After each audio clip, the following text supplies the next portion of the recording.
All right, my hip pain has been really tough to deal with over the past week. It was in my right hip where it was really difficult to walk. Like I was hobbling around, and it lasted a few days.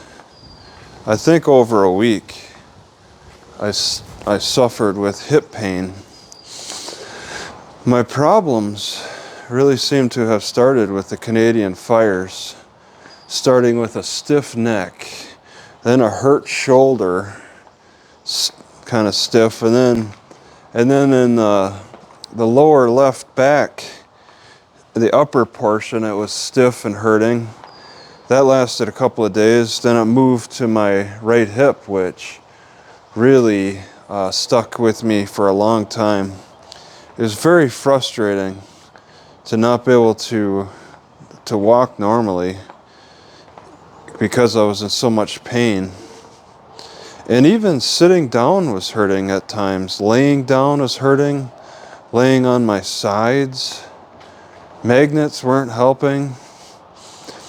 This was a toxic buildup from the smoke. The smoke, it started out 3 weeks ago. Is called an ozone pollution, and then they eventually said it was a Canadian fire, but it was bad. I know I saw on the map, and then the news report said it was worse in New York. So I would think people in New York are having it much worse than me. But I struggled a lot myself with it wasn't just the coughing and the sneezing, which I had early on. Now not so much. I collected toxins in my joints, and it's very random how that works. It's like when I have toxic water, like I had in that one city in Idaho. Starts with a P, I think. I could think of it later. Where I drank tap water at the library, and my knees instantly got inflamed and painful for a few days. That really lasted. That was toxic water. It tasted weird. It just immediately hurt my knees. And it's just like toxic water, toxic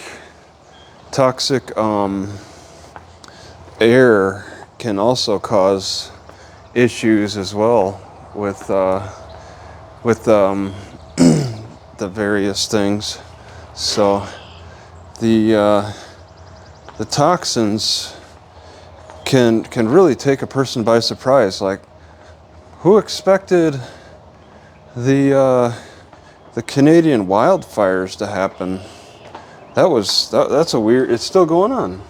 It's a weird situation, and it's continuing. I'm getting better though, I guess I could say.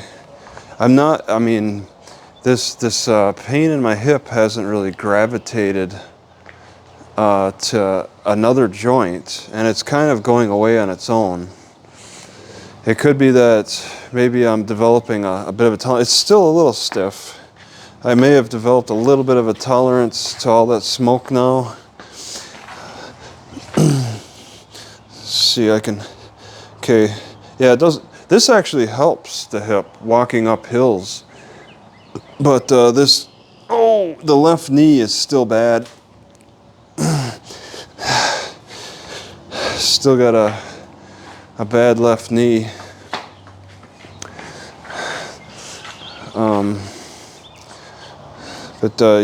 Yeah, it's probably it's something that not everybody suffers from. I mean, we all were exposed to this smoke, but and I actually heard a conversation in the library today that an older lady was saying that the smoke was giving her weird health problems. So there's people who are affected.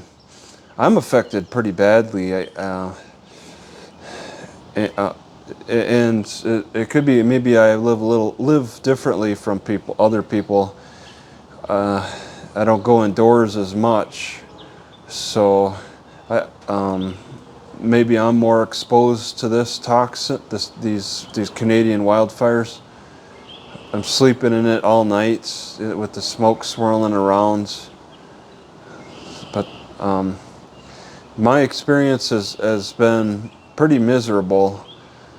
I don't recall having problems like this in North Dakota or Minnesota, 2 years ago when there were Canadian fires again. I know that there was smoke and haze in the air all up in the north. I don't recall having any serious joint pains, but it happens. It happens for me. When I get a toxic buildup, I'll get joint pains in weird ways. I don't know, it's just, I'm trying to deal with it by eating more potatoes and onions, I think. You have more white foods. In Chinese medicine, they say that can help with the lungs and the bowels function better. So I'm gonna try to focus on that. Yeah, my hip's just a little stiff now, but a couple of days ago, I was really hobbling from that pain, and I have no other explanation for it other than the toxins from the Canadian fires.